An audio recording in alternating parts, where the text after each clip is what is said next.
माता की। जोश ठंडा हो गया भाई, क्या बात है, जरा जोश दिखना चाहिए ना।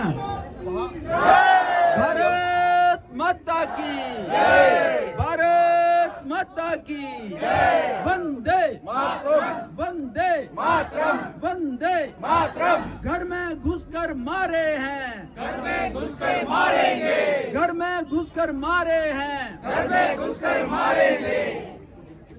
सभी को जय हिंद। आज सोलन ग्रामीण मंडल के अंतर्गत हमारी ये तिरंगा यात्रा जो कि नौणी के इस ऐतिहासिक गेट के सामने संपन्न हो रही है। इस तिरंगा यात्रा में आज के मुख्य अतिथि आदरणीय डॉक्टर राजीव सहजल जी, उनके साथ सहयोगी आदरणीय संजीव देष्टा जी, इस मंडल के सम्माननीय अध्यक्ष श्री चंद्रकांत शर्मा जी, आदरणीय श्री राजेश कश्यप जी, आदरणीय श्री तरसेम भारती जी, आदरणीय श्री जगदीप कंवर जी, अन्य आदरणीय Shri Lakshmi ji, vice chairman BDC, अन्य सभी को एक साथ संबोधित करते हुए 2-3 मिनट में अपनी बात रखूंगा। हम सबको पता है 22 अप्रैल का दिन जब पहलगांव में हमारे देश के हर कोने से कुछ परिवार छुट्टियां मनाने के लिए वहां पर गए हुए थे, आतंकियों ने धर्म पूछ कर बहनों के सामने उनके सुहाग को उजाड़ा, बच्चों के सामने उनके बाप को गोली मारी और साथ में ये कहा कि मोदी को जाकर बता देना। इससे ज्यादा जघन्य अपराध और कोई हो नहीं सकता। सारे देश में आक्रोश तथा बदला लेने की भावना पनपी। आदरणीय मोदी जी ने उस समय चेता दिया था कि इसका बदला लिया जाएगा, बदला हम अपनी शर्तों पे लेंगे, अपने द्वारा स्थान निर्धारित करके लेंगे और अपने द्वारा समय निर्धारित करके लेंगे। हमें याद है 6 और 7 मई की मध्य रात्रि 1 बजे का समय, जब भारतीय सेनाओं ने, तीनों सेनाओं ने एक साथ ऑपरेशन सिंदूर को अमली जामा पहनाने के लिए पाकिस्तान के अंदर बैठे आतंक के आकाओं के अड्डों को तबाह किया। देखते देखते आतंक के वो 9 अड्डे तबाह हुए, जिसमें जैशे मोहम्मद का मुदीरके का अड्डा भी था और बावलपुर का अड्डा था। और इसी तरह से हमारी सेनाओं के पराक्रम से पाकिस्तान के 11 एयरबेस तबाह किए गए।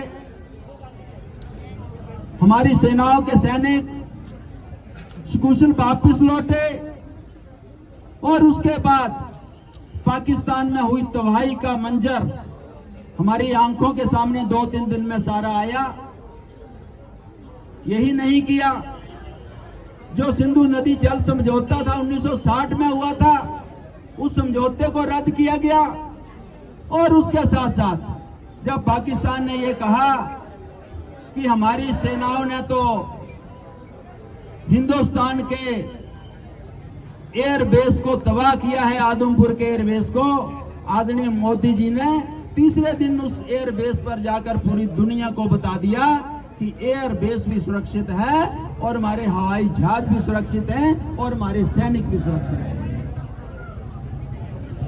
दोस्तों, मैं एक बात आपको ये कहना चाहता हूं, गर्व के साथ कहना चाहता हूं, और आप सबको एक गर्व होना चाहिए, हमारी सेनाओं के पराक्रम को देखकर गर्व होना चाहिए कि पाकिस्तान की कोई हिम्मत नहीं हुई हमारी सेनाओं का कोई नुकसान करने की, और इसके पीछे जो हमारी सेना की और केंद्र सरकार की योजना थी, उस योजना के तहत